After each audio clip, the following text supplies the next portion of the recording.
बोलो सकट चौथ माता की जय। नमस्कार मित्रों, आप सभी का अमृत गगन चैनल पर स्वागत है। आज हम श्रवण करेंगे सकट चौथ व्रत कथा और आरती। माघ माह के कृष्ण पक्ष की चतुर्थी को सकट चौथ व्रत आता है। इस दिन माताएं संतान की लंबी आयु के लिए निर्जल व्रत रखती हैं। यह व्रत संतान के जीवन में आने वाली हर संकट और बाधा से उन्हें बचाता है। इस दिन संकट हरण गणेश जी का पूरे विधि विधान के साथ पूजन किया जाता है। इसे संकष्टी चतुर्थी और तिलकुटा चौथ भी कहा जाता है। इस दिन माताएं पूरे दिन निर्जल व्रत रखती हैं और शाम को चंद्रमा को अर्घ्य देकर व्रत का पारण करती हैं। शाम को चंद्रोदय के दर्शन करने के बाद पूजा में दूर्वा, शकरकंद, गुड़ और तिल के लड्डू चढ़ाए जाते हैं। दूसरे दिन सुबह सकट माता पर चढ़ाए गए पकवानों को प्रसाद रूप में ग्रहण किया जाता है। तिल को भूनकर गुड़ के साथ कूट लिया जाता है। तिलकुट का पहाड़ बनाया जाता है। कहीं कहीं तिलकुट का बकरा भी बनाया जाता है। पूजन करने के बाद सभी में प्रसाद वितरित किया जाता है। पूजन के बाद माताएं सकट चौथ व्रत कथा सुनाती हैं। मान्यता है कि सकट चौथ व्रत में बिना व्रत कथा सुने या पढ़े व्रत का फल नहीं मिलता है। ज्योतिष विद्वानों के अनुसार सकट चौथ का व्रत बिना व्रत कथा के अधूरा माना जाता है। इस व्रत को लेकर कई कहानियां प्रचलित हैं, जिसमें बुढ़िया माई की कहानी, भगवान श्री गणेश से जुड़ी कथा और माता पार्वती व भगवान शंकर आदि से जुड़ी कहानियां सुनी जाती हैं। आज हम श्रवण करेंगे सकट चौथ से जुड़ी ये तीनों कहानियां। सकट चौथ व्रत की प्रथम कथा के अनुसार माँ पार्वती एक बार स्नान करने गई।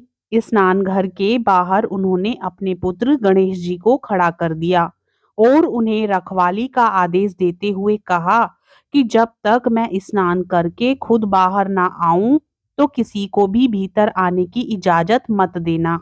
गणेश जी अपनी माँ की बात मानते हुए पहरा देने लगे। उसी समय भगवान शिव माता पार्वती से मिलने आए, लेकिन गणेश भगवान ने उन्हें दरवाजे पर ही कुछ देर रुकने के लिए कहा। भगवान शिव ने इस बात से बेहद आहत और अपमानित महसूस किया। गुस्से में उन्होंने गणेश भगवान पर त्रिशूल का वार कर दिया, जिससे उनकी गर्दन दूर जा गिरी। स्नान घर के बाहर शोरगुल सुनकर जब माता पार्वती बाहर आई तो देखा कि गणेश जी की गर्दन कटी हुई है। ये देखकर वो रोने लगी और उन्होंने शिवजी से कहा कि गणेश जी के प्राण फिर से वापस कर दें। इस पर शिवजी ने एक हाथी का सिर लेकर गणेश जी को लगा दिया। इस तरह से गणेश भगवान को दूसरा जीवन मिला।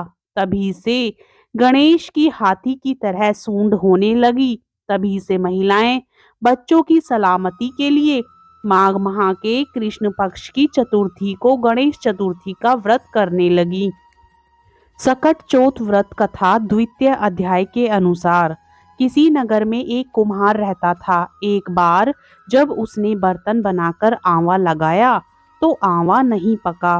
परेशान होकर वह राजा के पास गया और बोला कि महाराज, न जाने क्या कारण है कि आंवा पक ही नहीं रहा है। राजा ने राज पंडित को बुलाकर कारण पूछा। राज पंडित ने कहा, हर बार आंवा लगाते समय एक बच्चे की बलि देने से आंवा पक जाएगा। राजा का आदेश हो गया। बलि आरंभ हुई। जिस परिवार की बारी होती वह अपने बच्चों में से एक बच्चा बलि के लिए भेज देता। इस तरह कुछ दिनों बाद एक बुढ़िया के लड़के की बारी आई। बुढ़िया के एक ही बेटा था तथा उसके जीवन का सहारा था, पर राजा की आज्ञा के आगे कुछ नहीं कर सकती थी। दुखी बुढ़िया सोचने लगी, मेरा एक ही बेटा है, वह भी सकट के दिन मुझसे जुदा हो जाएगा। तभी उसको एक उपाय सूझा। उसने लड़के को सकट की सुपारी तथा दूब का बीड़ा देकर कहा, भगवान का नाम लेकर आवे में बैठ जाना, सकट माता तेरी रक्षा करेगी। सकट के दिन बालक आवे में बिठा दिया गया और बुढ़िया सकट माता के सामने बैठकर पूजा प्रार्थना करने लगी। पहले तो आंवा पकने में कई दिन लग जाते थे, पर इस बार सकट माता की कृपा से एक ही रात में आंवा पक गया। सवेरे कुम्हार ने देखा तो हैरान रह गया। आंवा पक गया था और बुढ़िया का बेटा जीवित व सुरक्षित था। सकट माता की कृपा से नगर के अन्य बालक भी जी उठे। यह देख नगरवासियों ने माता सकट की महिमा स्वीकार कर ली। तब से आज तक सकट माता की पूजा और व्रत का विधान चला आ रहा है।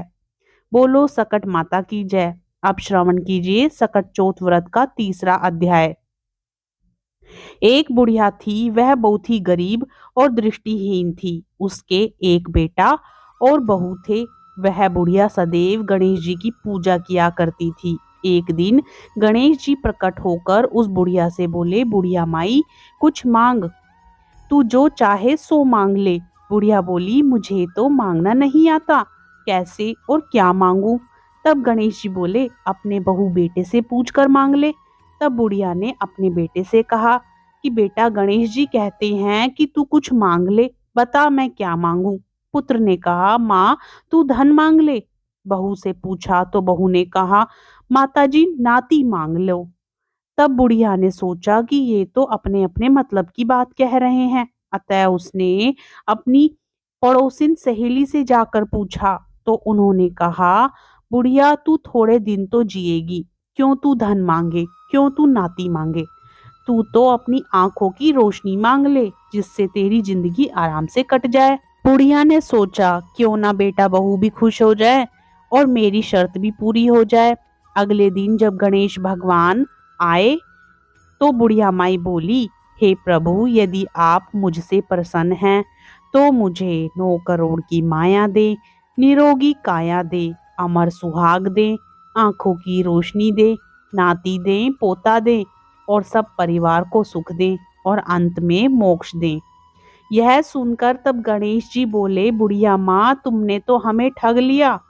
फिर भी जो तूने मांगा है वचन के अनुसार सब तुझे मिलेगा।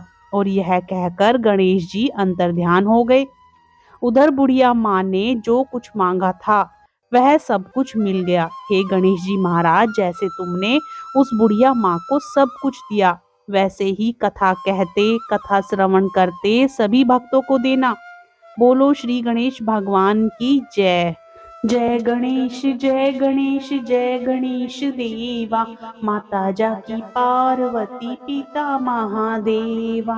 जय गणेश जय गणेश जय गणेश देवा, माता जाकी पार्वती पिता महादेवा। एक दंत दयावंत चार भुजाधारी, माथे सिंदूर सोहे मूसक की सवारी। पान चढ़े फूल चढ़े और चढ़े मेवा, लड्डुअन का भोग लगे संत करे सेवा। जय गणेश जय गणेश जय गणेश देवा, माता जाकी पार्वती पिता महादेवा। अंधन को आँख देत कोढ़िन को काया, बांझन को पुत्र देत निर्धन को माया। सूर शाम शरण आए सफल कीज सेवा।